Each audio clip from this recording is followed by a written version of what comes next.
If you work in a hospital or have ever worked in a hospital, then you know there are some places you just don't want to be alone in. For example, the pediatric ward at night. It was the middle of the night and Sarah was alone in the pediatric ward. That is when she heard a whisper. Sarah. She froze. There was no one there. The pediatric ward was one of the creepiest places in the hospital. It wasn't creepy because of the children, of course. Children are never creepy, but because of what happened here. The building used to be a children's home for abandoned kids, but it burned down 30 years ago, and most of the children perished in the flames. Now it was used as a pediatric ward, but the building still stood, empty at night. Sarah was never brave enough to stay in the pediatric ward after dark, but tonight she had to. She was changing shifts and the new night nurse was late, so she had to stay. She tried to keep busy, but everything she did seemed to take less time than usual. So she was done 20 minutes before her shift actually ended. As she walked through the empty hallway, she could have sworn she heard a whisper. Sarah. She stopped and listened, but she couldn't hear anything. Maybe it was just her imagination. She was tired, and it had been a long week.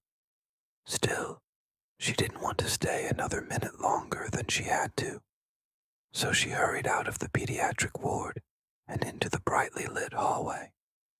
As she walked past the security cameras, she noticed a small boy standing behind her.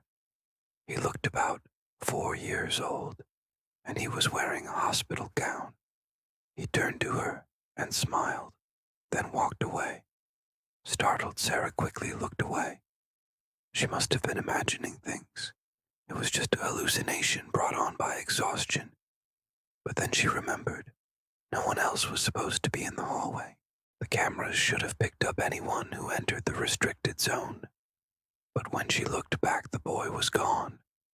Flabbergasted, Sarah ran to the security room. The computers were old and clunky, but the night nurse had left instructions on how to access the footage from the hallway. After a few failed attempts, Sarah finally got the monitor to display the live feed. There was the hallway where she had seen the boy, but there was no sign of him now. She rewound the footage to the part where she had seen him, but it was blurry and pixelated. Just as she was about to give up, she saw him again. There he was, the small boy in the hospital gown. He was walking toward the elevator. Relief flooded her. It was real. She wasn't going crazy. Then she noticed something strange. The boy was walking right through the automatic doors. They weren't closing behind him.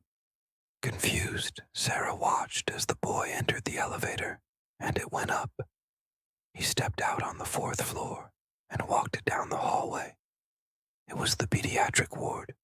Sarah's blood ran cold. No one was supposed to be up there. She quickly called the police and told them about what she had seen. They searched the premises, but they found no one. They checked the security footage, but it was undisturbed. The boy had vanished without a trace. Sarah never saw the boy again, but sometimes she heard whispers in the dead of the night. Sometimes she would see a small figure standing at the end of her bed. Most nights, she could hear the sound of children laughing and playing. Sarah never told anyone about the boy she saw on camera because she knew they wouldn't believe her. And even if they did, nothing could be done about it. He was probably just another lost soul that lingered in the hospital, a victim of the fire who couldn't find peace. The hospital was built on an ancient burial ground, so it was possible that the boy she saw was one of the many spirits that resided there. Sarah eventually quit her job at the hospital, but she never forgot the boy in the hospital gown. Whenever she heard a whisper in the night, she would turn around to see if he was there, but he was never there.